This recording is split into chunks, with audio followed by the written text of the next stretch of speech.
expresses. Feast with thanksgiving and celebrate His love. Come to the table, enter His presence. Feast with thanksgiving and celebrate His love. This is the house of the Lord. The gates are open wide. Sinners and saints, strong and faint, all welcome to come inside. Come to the table, enter His presence. Feast with thanksgiving and celebrate His love. Come to the table, enter His presence. Feast with thanksgiving and celebrate His love. Sa ngalan ng Ama, ng Anak at ng Espiritu Santo, Amen. sumainyo ang Panginoon. At sumayo rin. Mga kapatid, are you grateful?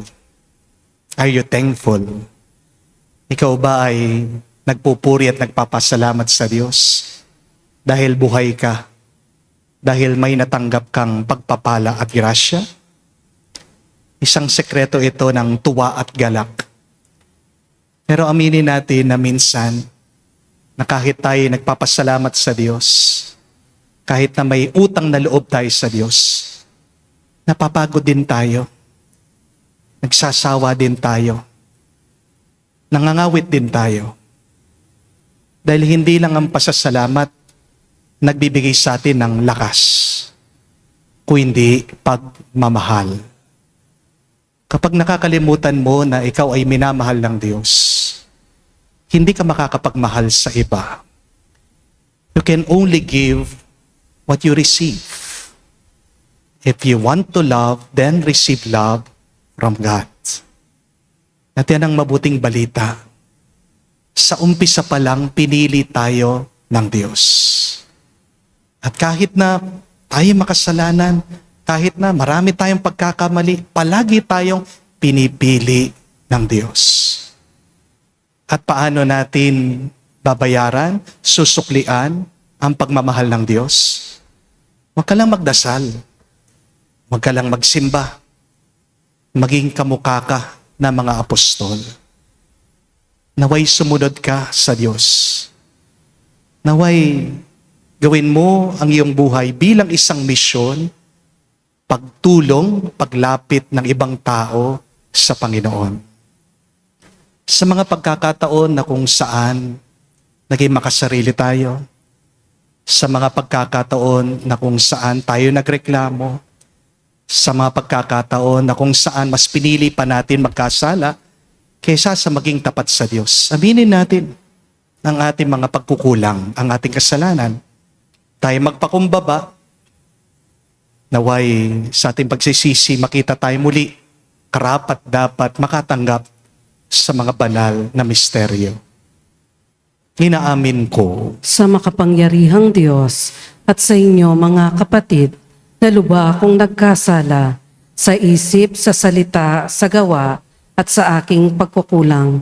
Kaya'y sinasamo ko sa mahal na Birheng Maria, sa lahat ng mga anghel at mga banal, at sa inyo mga kapatid, na ako'y panalangin sa Panginoong ating Diyos. kaawaan tayo na makapangyarihang Diyos. Patawarin tayo sa ating mga kasalanan. Patnubayan tayo sa buhay na walang hanggan. Amen.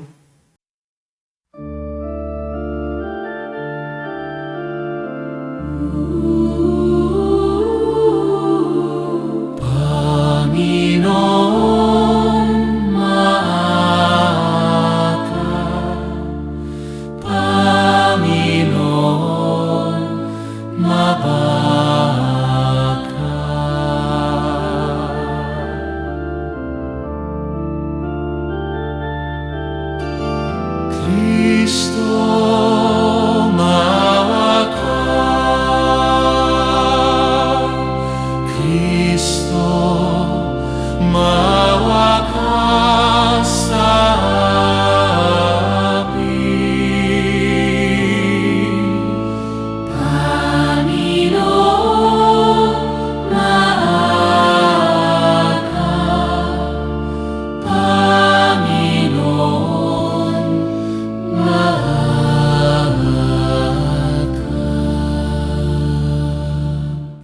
Maria in excelsis Deo.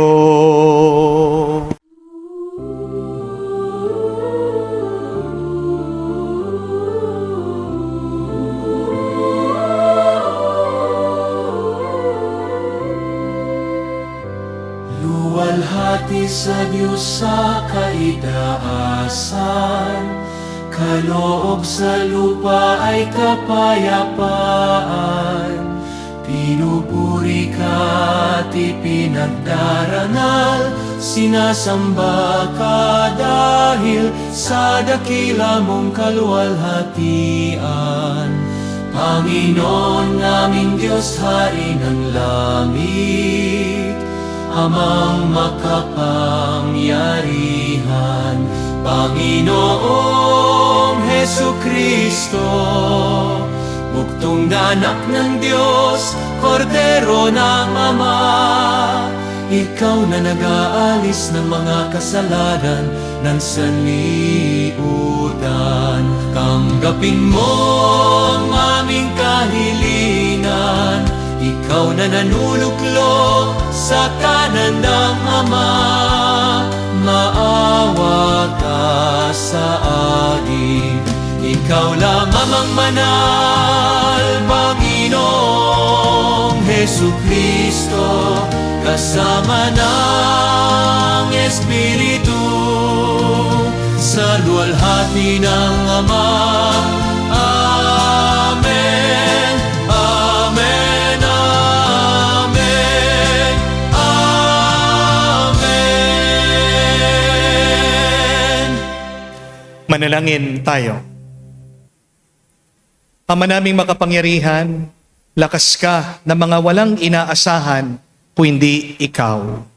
Ang pagluhog namin ay iyong pagbigyan, sapagkat kami mga tao lamang, napawang mahihina kapag iyong iniwanan. Kaya naman kami lagi mong tulungan, upang sa pagtupad ng iyong mga kautusan, ikaw ay aming mabigyang kasiyahan. Sa aming iniisip at ginagawa araw-araw, sa pamagitan ni Jesucristo kasama ng Espiritu Santo, magpa sa walang hanggan. Amen.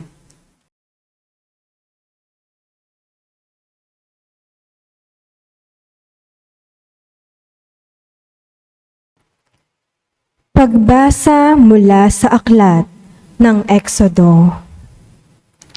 Noong mga araw na iyon, mula sa Rephidim, nagpatuloy ang mga anak ni Israel sa ilang ng Sinai at nagkampo sa tapat ng bundok. Si Moises naman ay umakyat ng bundok upang makipag-usap sa Diyos. Sinabi sa kanya ng Panginoon, "Ito ang sabihin mo sa buong angkan ni Jacob, sa buong Israel. Nakita ninyo ang ginawa ko sa mga Ehipsyo, at tulad ng pangangalaga ng isang agila sa kanyang mga inakay, kayo'y aking kinupkop. Kung susundin ninyo ako at hindi kayo sisira sa pakikipagtipan ko sa inyo, kayo ang magiging bayan kong hinirang.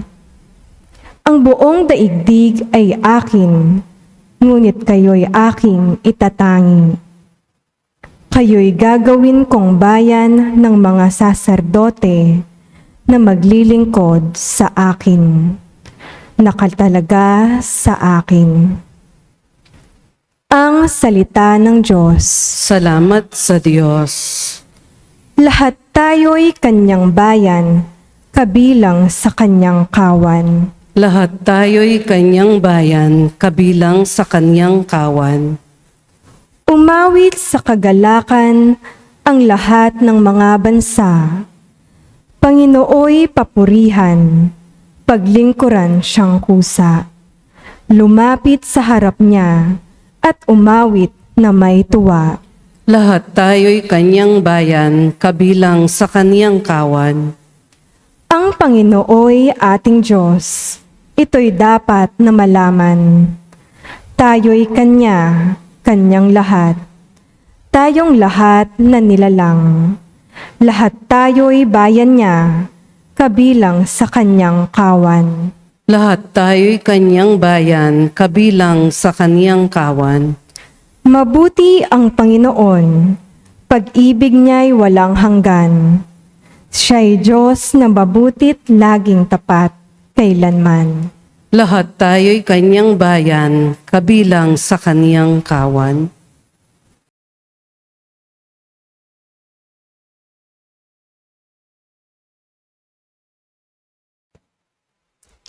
Pagbasa mula sa sulat ni Apostol San Pablo sa mga taga-Roma. Mga kapatid, noong tayo'y mahihina pa, namatay si Kristo sa takdang panahon para sa mga kasalanan. Mahirap mangyaring ialay ni numan ang kanyang buhay alang-alang sa isang taong matuwid. Bagaman maaaring may mga has na gumawa nito alang-alang sa isang mabuting tao. Ngunit ipinadama ng Diyos ang kanyang pag-ibig sa atin nang mamatay si Kristo para sa atin noong tayo'y makasalanan pa. At ngayong napawalang sala na tayo sa pamamagitan ng kanyang dugo, lalo nang tiyak na maliligtas tayo sa poot ng Diyos sa pamamagitan niya. Dati, tayo'y mga kaaway ng Diyos, ngunit ngayon, tinatanggap niya tayong mga kaibigan, alang-alang sa pagkamatay ng kanyang anak. Kaya't tiyak ang pagkaligtas natin sa pamamagitan ng pagiging buhay ni Kristo. Hindi lamang ito, nagagalak tayo't nagpupuri sa Diyos sa pamamagitan ng ating Panginoong Hesukristo, sapagkat dahil sa Kanya ay tinanggap tayo ng Diyos na mga kaibigan niya. Ang salita ng Diyos. Salamat sa Diyos.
Ang Diyos ay maghahari na, talikdan ang tanang sala, manalig sa balita niya. Aleluya, aleluya. Sumainyo ang Panginoon. At sumayo rin. Ang mabuting balita ng Panginoon ayon kay San Mateo. Papuri sa iyo, Panginoon. Nung panong yun, nang nakita ni Jesus ang napakaraming tao, nahabag siya sa kanila sapagkat sila'y lito at lupaypay, para mga tupang walang pastol. Kaya't sinabi niya sa kanyang mga alagad, sagana ang anihin, ngunit kaunti ang mag-aani. Idalangin ninyo sa may-ari ng anihan na magpadala siya ng mga manggagawa sa kanyang aanihin. Tinipon ni Jesus ang 12 alagad at binigyan niya ng kapangyarihang magpalayas ng mga masasamang espiritu at magpagaling ng mga may karamdaman. Ito ang pangalan ng 12 apostol, si Simon na tinatawag na Pedro, si Andres na kanyang kapatid, sina Santiago at Juan na mga anak ni Zebedeo, sina Felipe at Bartolome, si Tomas at si Mateo na publikano, si Santiago na anak ni Alfeo, at si Tadeo, si Simon Makabayan, at si Judas Iscariote ang nagkanulo kay Jesus. Ang 12 ito'y sinugo ni Jesus at kanyang pinagbilinan. Huwag kayong pupunta sa lugar ng mga hentil o sa alinmang bayan ng mga Samaritano. Sa halip ay hanapin ninyo ang mga nawawalang tupa ng sambahayang Israel. Humayo kayo at ipangaral ninyo na malapit ng maghari ang Diyos. Pagalingin ninyo ang mga may sakit at buhayin ang mga patay. Pagalingin ninyo ang mga may ketong at palayasin ang mga demonyo. Yaman tumanggap kayo ng walang bayad, magbigay naman kayo ng walang bayad. Mga kapatid, ang mabuting balita ng ating Panginoon. Pinupuri ka namin, Panginoong Jesucristo. Magandang araw po muli sa inyong lahat. Wala po yata kayong gana. Kumain na po ba kayo? Ulitin po natin ha. Magandang araw po muli sa inyong lahat. Ay, salamat po. Buhay kayo. Sabihan nyo naman po mga katabi nyo, God is good. Sobra-sobra. Palakpakan po natin ang Panginoon. Tanong ko po sa inyo, kung papapiliin po kayo kung saan nyo gustong magtrabaho, sa Pilipinas o sa abroad, saan nyo po mas gusto? Sa abroad. O ba't nandito pa po kayo? Father, walang visa eh. Bakit po kaya mas gusto natin sa abroad? Tapatan, bawal po sinungaling. Pera. Nagtataas ng kamay, sabi, Father, pera. Alam po kasi natin, mas maraming pera sa abroad kaysa dito sa Pilipinas. Amen? Pero bukod pa po dyan, sabi nung kaibigan ko, nagtatrabaho po sa ibang bansa, mas maganda daw po sa abroad. Kasi unang-una, kapag magaling ka daw, dadagdagan ang sweldo mo. Ipro-promote ka. Amen? Pero dito po sa Pilipinas, kapag magaling ka sa trabaho mo, dadagdagan pa yung trabaho mo. Walang dagdag na sweldo. Amen? Sa abroad, kapag pumasipag kayo, mag-overtime ka, kikita ka. Amen? Pero dito sa Pilipinas, kapag masipag ka, pagchichismisan ka. Amen? Sinisiraan ka. Ano sabi ng iba? Sip-sip yan eh. Sa abroad, kapag nagbakasyon daw po kayo, talaga pahinga. Walang nag-iistorbo sa'yo. Pero dito po sa Pilipinas, kapag bakasyon, tatawagan ka pa ng boss mo. Amen? Tinatanong, nasan yung mga files? Nasan na yung report mo? Pero mga kapatid, nasa abroad ka man o dito sa Pilipinas, parehas lang ang trabaho. Amen? Nakakapagod pa rin ang trabaho. Amen? At hindi na uubos ang trabaho. Amen? Kapag natapos mo yung isang ginagawa mo, meron na naman darating na iba. Kapag naglinis ka ng bahay mo ngayon, bukas, marumi na naman. Kapag naglaba ka ng damit, bukas, may panibago ka na namang lalabhan. Kapag nabayaran mo na yung utang mo, bukas, meron na naman ibang babayaran. Parang hindi po natatapos yung ating ginagawa. Hindi po ba? At marahil, ito din po ang mapapansin nyo sa ugali ng Diyos. Ang Diyos hindi tumitigil sa pagtatrabaho. Pansinin niyo po, pagkatapos ginawa ng Diyos ang mundo, hindi siya nagsabi sa atin, bahala na kayo dyan. Pero patuloy pa rin ang may kapal, kumikilos para sa ating kaligtasan. Sa unang pagbasa, narinig po natin kung paano niligtas daw ni Yahweh ang Israel mula sa bayan ng Ehipto. Sabi niya, I bore you on eagle's wings and brought you to myself. Parang isang magulang, binubuhat niya yung anak niyang pagod na pagod. Hindi nagsasawa ang Diyos. Sa ikalawang pagbasa, narinig naman po natin si San Pablo. Sabi niya, while we were still sinners, Christ died for us.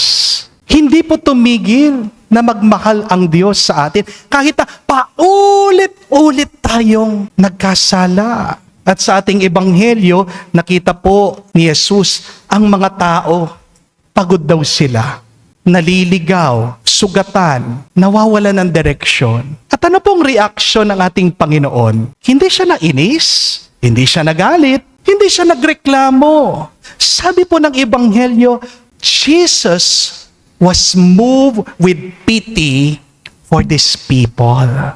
Nahabag daw siya, naawa daw siya, mahal na mahal niya ang mga tao. At dito po pumapasok ang napakahalagang tanong. Paano nagawa ng Diyos na hindi mapagod dun sa kanyang misyon? Dahil kung tutuusin po natin, tayo po mga tao, madaling mapagod. Amen? Misa nga, isang araw ka palang pumasok dyan sa trabaho mo, burnout ka na. Minsan, isang araw ka pa lang, kasama mo yung isang pasaway na tao, naiinis ka na agad.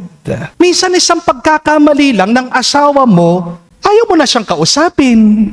Isang pagkukulang lang ng anak mo, sumasama na agad yung loob mo. Pero ang Diyos, hindi natin kamuka. Libo-libo ng taon, nagtitiis sa ating mga tao. Hindi siya sumusuko. Ang tanong, bakit? Kasi meron po siyang 3 dahilan bakit hindi siya nagsasawa sa kanyang ginagawa, sa kanyang pagliligtas sa atin. At marahil, pwede po nating matutunan ito para tayo din hindi tayo madaling magsawa, hindi tayo madaling mapagod, at hindi tayo agad sumuko. Unang-una, hindi po trabaho ang tingin ng Diyos sa tao. Ang tingin ng Diyos sa tao ay pagmamahal. Mahal niya tayo. Mga kapatid, pansinin niyo po ito. Kapag trabaho lang, ang tingin mo sa iyong ginagawa, madali kang mapagod. Di po ba? Kapag sweldo lang ang dahilan mo, kapag maliit yan, mawawalan ka ng gana. Kapag papuri lang ang dahilan mo, kapag naghahanap ka ng appreciation, walang binigay sa'yo, doon sumasama ang loob mo. Di po ba? Kapag posisyon lang ang dahilan mo para magtrabaho, agad kang susuko.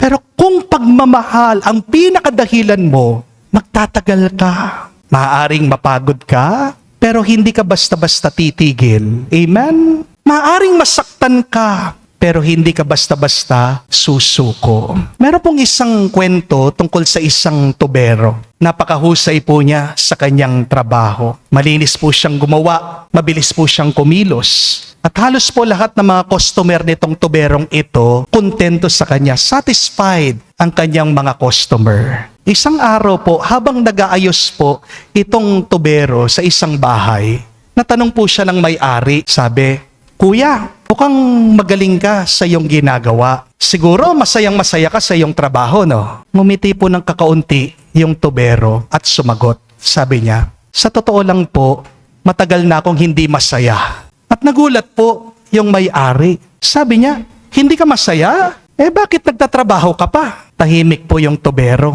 At pagkatapos sumagot siya, kahit na hindi ako masaya, dahil sa trabaho ko, may napapasaya naman ako. At nagpatuloy po yung tubero, sabi niya, hindi ko makalimutan kasi yung isang biyuda, isang buwan na nasira yung kanyang banyo pero wala siyang pampagawa. Nung tinulungan ko siya, laking tuwa niya. Naaalala ko palagi yung mga senior citizen, mga lolo't lola, na halos hindi makalakad, pero sira yung kanilang water system. nung ginawa ko, laking pasasalamat nila. Naalala ko din palagi yung single mother na nag-ipon ng pera para mapaayos lang yung tubig niya doon sa bahay nila. At kapag natatapos ko yung aking ginagawa, nakikita ko yung ngiti nila, yung pasasalamat nila, at kung paano gumagaan yung buhay nila ng kakaunti, pakiramdam ko, may silbi pa rin ako. Yun ang dahilan bakit nagpapatuloy ako sa aking trabaho. Mga kapatid, tingnan niyo po, hindi lang pera o karangalan ang nagpapalakas sa atin. Amen? Pagmamahal ang nagbubuhay sa atin. Amen? At ito po ang pinakasikreto ng Diyos. Hindi tayo minahal ng Diyos dahil obligado lang siya. Hindi tayo minahal, inalagaan ng may kapal dahil trabaho lang niya. Ang tingin ng Diyos sa atin, hindi po proyekto, hindi po trabaho. Hindi nakita ng Diyos sa tayo'y problema na kailangan ayusin. Tayo ay mga anak niya. Tayo ay mga minamahal niya. Kaya nga kapatid, kung napapagod ka na sa iyong asawa, kung napapagod ka na sa iyong anak, sa iyong ginagawa, sa iyong sarili, baka panahon na para tanungin mo ang iyong sarili. Trabaho lang ba talaga ang tingin ko dito? O may pagmamahal pa rin? Dahil kung trabaho lang, madali kang mapapagod. Amen? Pero kung may pagmamahal sa iyong puso, maaari kang mapagod, ngunit mananatili pa rin ang iyong katapatan, ang iyong lakas, kamukha ng Diyos. Pero pangalawa, hindi po nagsawa ang Diyos dahil nakita ng Diyos na ang tao ay mahalaga. Minsan, napapagod po tayo kasi feeling natin walang nangyayari. Hindi po ba? Walang appreciation, walang resulta, walang pagbabago. Pero ang Diyos, kahit isang kaluluwa lang ang mailigtas niya, sulit na sulit na. Ano po ang sabi ni Jesus? Kahit isang tao lang daw ang magbago, nagdidiwang ang langit. Hindi po ba? Minsan, tinanong po ako ng aking parishioner, sabi, Father, hindi ka ba napapagod? Bakit po araw-araw kayong nagmimisa? Wala po ba kayong day off? Wala po ba kayong bakasyon? Bakit hindi mo na po kayong magpahinga? At sabi ko po sa kanya, alam mo, ang pahinga ko ay yung mga taong natutulungan ko. Alam ko, napakalaking bagay yung ginagawa ko dito sa misa. Meron ako mga nababasa sa comment section na i-inspire ko. Marami po tayong nag-online mass, nakalayo sa kanilang pamilya. Pero pag naririnig daw po nila ang misa, nararamdaman nila, hindi daw po sila mag-isa. Ang dami po mga tao, merong matinding problema, gustong magpakamatay. Pero nung narinig daw po nila yung aking homily, bigla nabuhayan sila ng loob, na-inspire sila. At yan po yung isang dahilan, bakit po nagpapatuloy din ako. Yan yung isang dahilan, bakit mahimbing po ang tulog ko tuwing gabi. Ang malungkot na kwento po kasi, minsan, ginagamit natin ang mga tao Hindi po ba? At minamahal natin ang mga bagay. Ito ang dahilan ng pagod natin We use people and we love things. Pero dapat kabaliktaran. We should love people and use things. Last week lang po, hindi ko alam kung nabalitaan nyo ito. Pumunta po si Pope Leo sa Barcelona, Spain. At meron pong isang tagpo doon, kasama yung mga youth, yung mga kabataan. Meron pong isang dalaga, isang babae, lumapit po kay Pope Leo, niyakap po siya. Naka-sleeveless po ito pong babae. At na-post po yung picture sa social media. Ang dami pong reaction. Sabi po nila, hindi tama yan. Yung ginawa ng babae, very inappropriate. Tingnan mo naman yung kanyang sinusuot. Wala siyang respeto kay Pope Leo. Pero ang hindi po alam ng mga nagko-comment, ito, yung kwento po nung dalaga, nung babae. Baka hindi niyo po alam. Yung kwento po ng dalagang yun, napakalungkot. Meron po siyang depression. Buong buhay niya magsimula nung bata siya. Kasi ang kwento nung babae, nakita daw po niya yung tatay niya pinapatay yung kanyang ina. At tinanong po niya kay Pope Leo kung bakit pinapatawad ng Diyos yung mga ganitong klaseng tao pagkasama-sama. At nakikinig lang po si Pope Leo sa kanya habang umiiyak yung babae. At pagkatapos po na sumagot ni Pope Leo, niyakap po niya yung babae. Bilang pagpaparamdam, hindi siya nag-iisa. Nakakalungkot po, no? Na marami sa atin ang bilis manghusga, ang bagal magmahal. Amen? Pero kung makikita mo yung tao, yung sugat niya, yung pagod niya, yung lungkot niya, baka doon mag-umpisa. Nagagawin mo ang lahat para guminhawa ang pakiramdam ng iba. Iba din po magbigay ng lakas ang awa. Amen? Dahil ang taong may awa, hindi madaling magsawa. Ulitin ko po yun. Ang taong may awa, hindi madaling magsawa. Amen? Pangatlo po at kahuli-hulihan. Hindi po agad nagsawa ang Diyos dahil meron siyang kasama, meron siyang katuwang. Isipin niyo po ito, kung tutuusin niyo po, kayang-kaya naman po ni Jesus gawin niya mag-isa ang lahat. Siya pong anak ng Diyos. Kaya niyang magpagaling ng mga may sakit. Kaya niyang magpaalis ng mga demonyo. Kaya niyang mangaral, walang tulong sa ibang tao. Pero hindi po niya ginawa. Sa halip, sabi po ng ating mabuting balita, He summoned 12 disciples. Tinawag niya ang 12, binigyan niya ng misyon, binigyan niya ng responsibilidad, binigyan niya ng kapangyarihan. Bakit po? Dahil alam ni Jesus ang isang bagay na madalas nating nakakalimutan. Ang misyon ng Diyos, hindi lang po para sa iisang tao lamang. Amen? Minsan kasi, gusto natin solohin ang lahat. Lahat ng problema, tayo. Lahat ng desisyon, tayo. Lahat ng trabaho, tayo. Lahat ng sakripisyo, tayo. At pagkatapos, nagtataka tayo, bakit pagod na pagod tayo? Hindi po ba? Meron po mga nanay, gusto nila, sila lahat, nagluluto, naglilinis, naglalaba, nag-aalaga, nag-aasikaso sa bayarin. Tayo magpatulong. Pero nakakatawa, nagrereklamo. Ano sinasabi? Pagod na pagod ako. Sabi. Di po ba? Meron din mga tatay na ganyan. Ayaw nilang sabihin na kanilang problema sa kanilang mga anak. Kinakarga lahat. Utang, trabaho, stress, takot. Ayaw naman magsabi sa asawa. Ayaw magsabi sa mga anak. Ayaw magbukas ng problema sa mga kaibigan. Hanggang isang araw, nagkasakit na lang. Mga kapatid, tandaan niyo po ito. Hindi ka Diyos. Amen?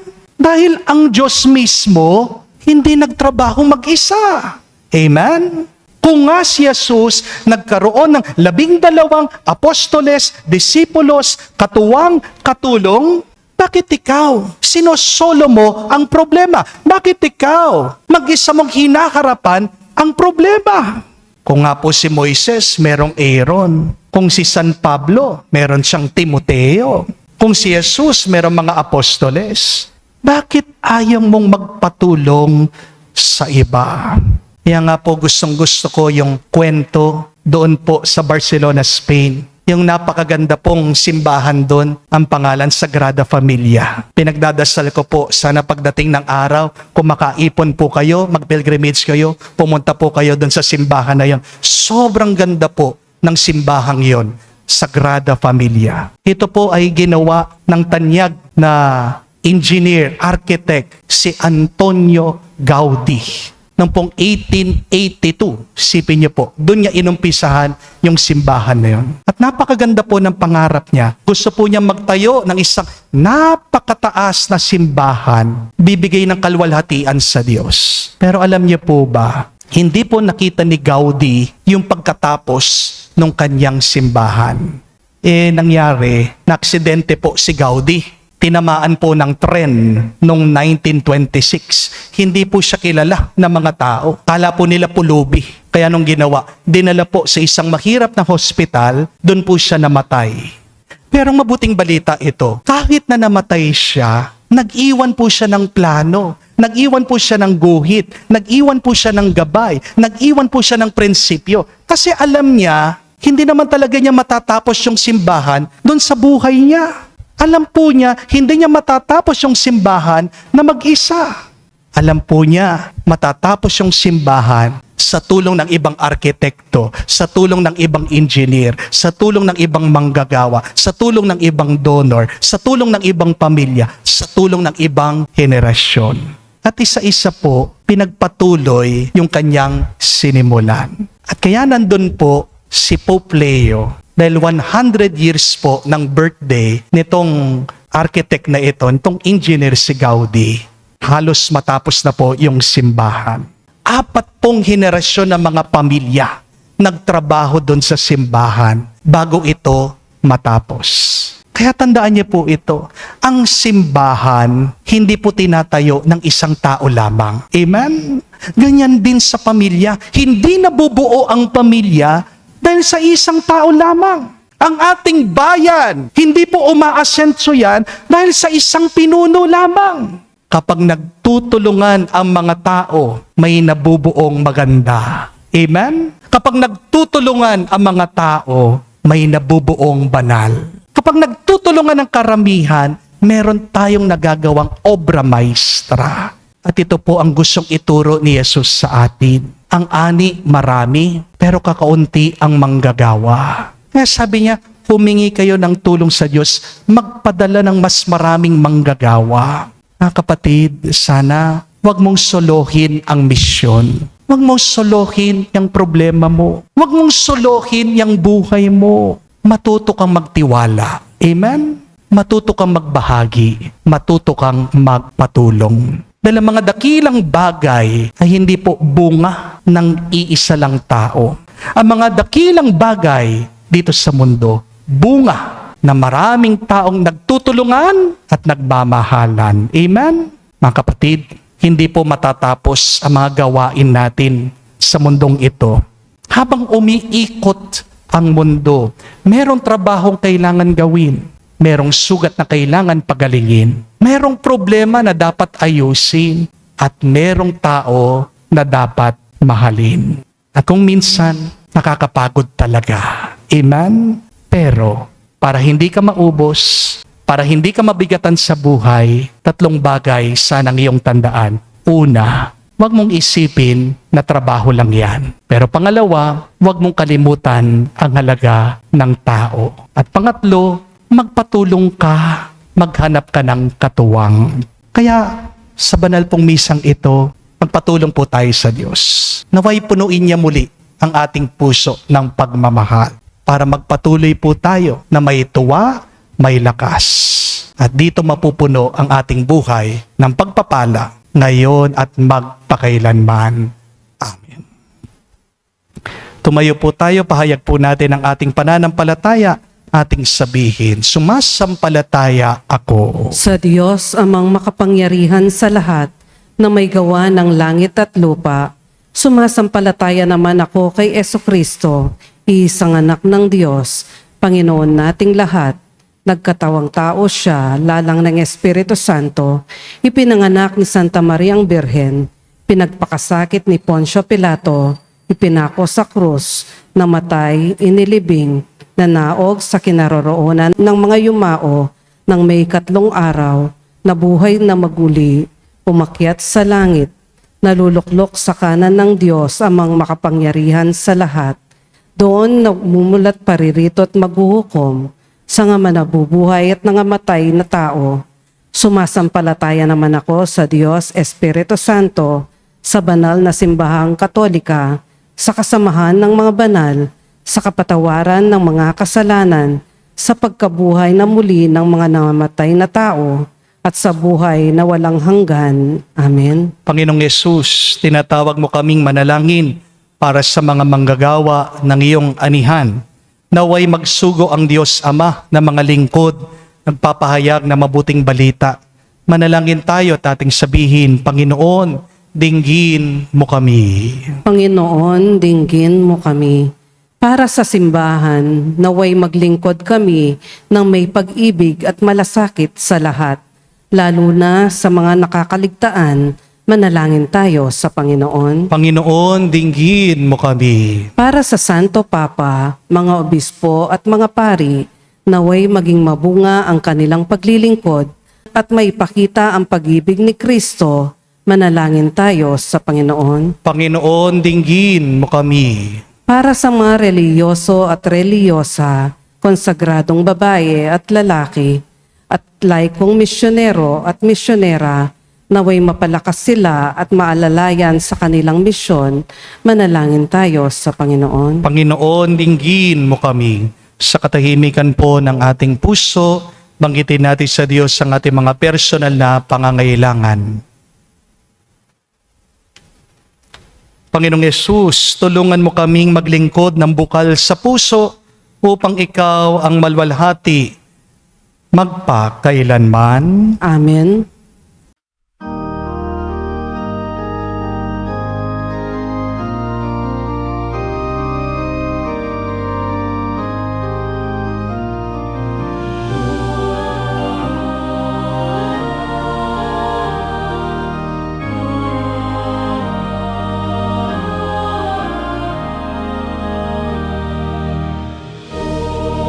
Diyos, tanggapin mo, alay namin sa'yo tinipon, sa dambana, biyaya at pagpapala. Bunga ng aming pagsisikap, hatid namin sa iyong altar. Basbasan mo't gawing nararapat sa pag-ibig mong matapat. O Diyos, tanggapin mo, alay namin sa'yo tinipon, sa dambana, biyaya at pagpapala. Manalangin kayo mga kapatid para ang ating mga paghahain ay kalugdan ng Diyos amang makapangyarihan. Tanggapin nawa ng Panginoon itong paghahain sa iyong mga kamay, sa kapurihan niya at karangalan, sa ating kapakinabangan at sa buong sambayanan niyang banal. Ama naming lumikha, kami ginagawa mong angking katauhan na dapat pakanin at pangalagaan. Ang iyong dinudulutan ng banal na pakikinabang, pagkaloob mong kami huwag magkulang sa mga iniukol mo sa aming kapakanan. Sa pamagitan ni Jesucristo kasama ng Espiritu Santo, magpasawalang hanggan. Amen. Sumainyo ang Panginoon. At sumayo rin. Itaas sa Diyos sa inyong mga puso at diwa. Itinaas na namin sa Panginoon. Pasalamatan natin ang Panginoong ating Diyos. Marapat na siya ay pasalamatan. Ama namin makapangyarihan, tunay ngang marapat ikaw ang aming pasalamatan. Kahit na ikaw ay pinagtaksila ng sangkatauhan, ikaw ay patuloy pa rin sa iyong pagmamahal. Ikaw na nagpuno sa aming pagkukulang. Ikaw pa rin na nagsugo ng tutubos sa tanan. Ang sugo mong anak ay naging di na iba sa amin, bagamat di niya tinularan ang aming pagkamaswain. Niloob mo ito upang iyong mamalas sa aming pagkatao ang giliw mong anak. At kami tunghayan mo may pag-ibig na tulad ng pagtatangi mo sa Kanya na higit sa lahat. Ang katapatan niya sa iyong walang maliw ay nagpapanumbalik na muli sa amin ng iyong kasiyahan, ng iyong pagtingin na aming binaksi nung ikaw ay aming suwayin. Kaya't kaisa na mga anghel nagsisiawit ng papuri sa iyo. Nang walang humpay sa kalangitan, kami nagbubunyi sa iyo kadakilaan.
Ama naming banal, ikaw ang bukalan tanang kabanalan.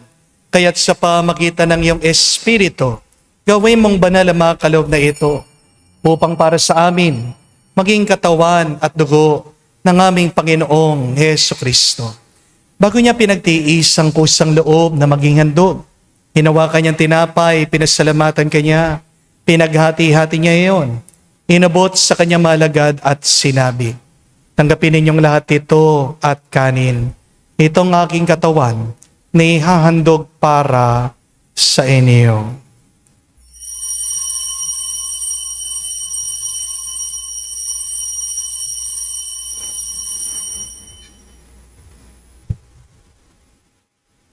Gayon din naman nung matapos ang hapunan, hinawakan niya ang kalis. Muli kanyang pinasalamatan, nabot niyang kalis sa kanyang malagad at sinabi, tanggapin ninyong lahat ito at inumin. Itong kalis ng aking dugo, ng bago at walang hanggan tipan.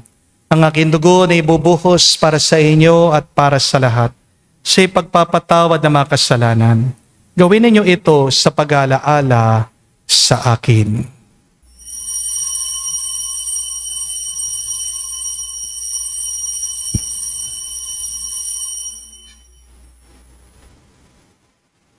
Ang misteryo ng pananampalataya.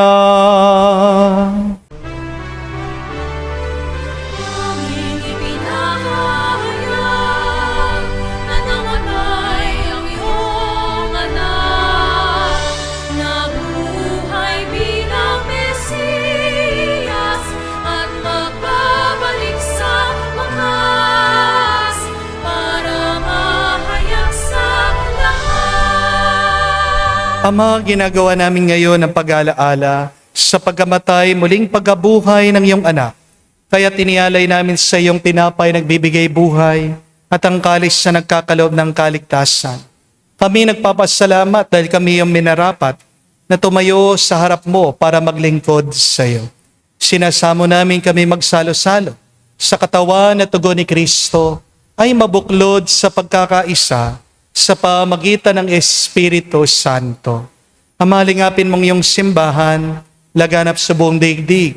Puspusin mo kami sa pag-ibig. Kay San Leon ang aming Santo Papa, si Florentino aming Arsobispo, at ng Tanang Kaparian. Alalahanin mo rin ang aming mga kapatid na nahimlay may pag-asang sila'y muling mabubuhay. Gayon din naman lahat ng mga pumanaw. Kawan mo't sila't patuloyin sa iyong kaliwanagan. Kawan mo't pagindapatin kaming lahat, makasalo sa iyong buhay na walang wakas. Kaisa na mahal na Birhen Maria, Ina ng Diyos. Kaisa ni San Jose, ang kanyang malwalhating esposo. Kaisa na mga apostol, lahat ng mga banal, na namuhay dito sa daigdig na kalugod-lugod sa iyo. May pagdiwang nawa namin ang pagpupuri sa ikararangal mo sa pamagitan ng iyong anak, aming Panginoong Heso Kristo. Sa pamamagitan ni Kristo, kasama niya at sa Kanya, ang lahat ng parangal at papuri ay sa iyo, Diyos Ama, makapangyarihan, kasama ng Espiritu Santo, magpasawalang hanggan.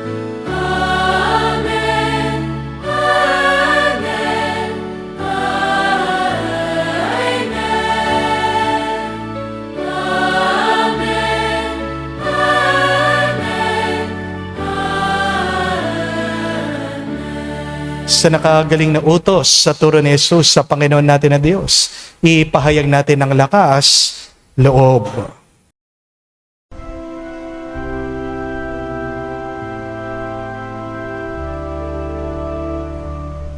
Ama namin, sumasalangit ka, sambahin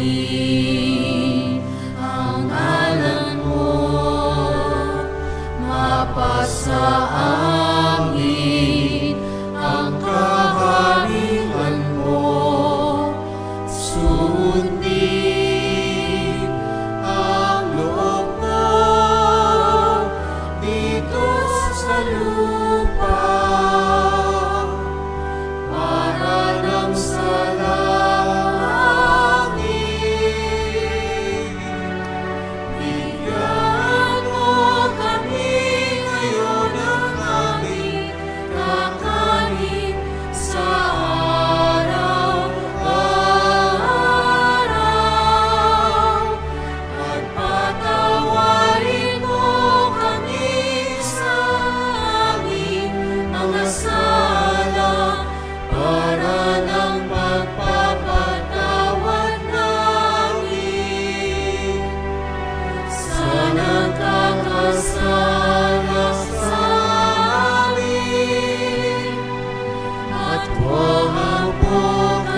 Hinihiling namin kami, Adya, sa lahat ng masama, pagkalooban ng kapayapaan araw-araw, iligtas sa kasalanan, at ilayo sa lahat ng kapahamakan, samantalang aming pinanabikan ang dakilang araw ng pagpapahayag ng tagapagligtas naming si Jesucristo. Sapagkat iyo ang kaharian at ang kapangyarihan at ang kapurihan magpakailanman. Amen. Panginoong Jesucristo, sinabi mo sa mga apostol, kapayapaan ang iniwan ko sa inyo, ang aking kapayapaan binibigay ko sa inyo. Tungayan mo ang aming pananampalataya at huwag ang aming pagkakasala. Pagkalooban mo kami ng kapayapaan at pagkakaisa ayon sa iyong kalooban, kasama ng Espiritu Santo, magpa sa walang hanggan. Amen. Kapayapaan ng Panginoon ay laging sumainyo. At sumayo rin. Magbigayan po tayo ng kapayapaan sa bawat isa. Piso niyo po, kapayapaan po sa inyong lahat.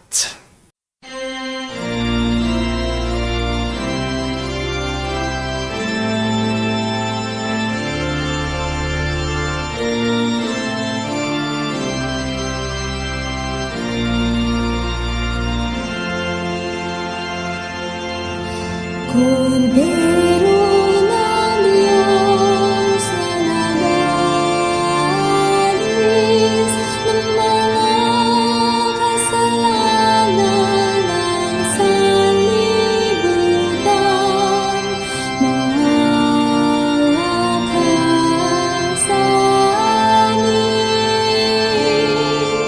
amin, maawa ka sa amin.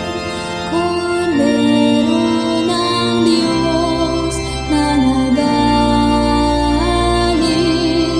ng mga kasalanan ng sanlibutan, maawa ka sa amin.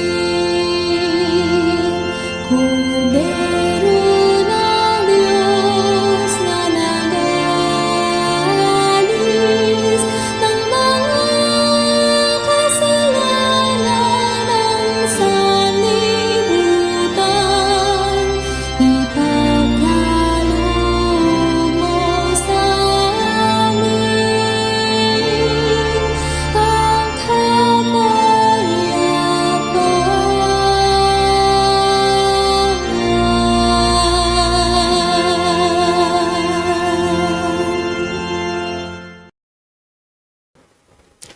Mga kapatid, naririto ang ating Panginoong Jesucristo, ang Kordero ng Diyos. Siya nag-aalis sa mga kasalanan ng sanlibutan. Mapalad tayong lumalapit sa piging ng Kordero. Panginoon, hindi ako karapat-dapat na magpatuloy sa iyo, ngunit sa isang salita mo lamang ay gagaling na ako.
Inaanyayahan ko po kayo na lumuhod ngayon at sabay-sabay po natin dasalin ang panalangin para sa mga may sakit.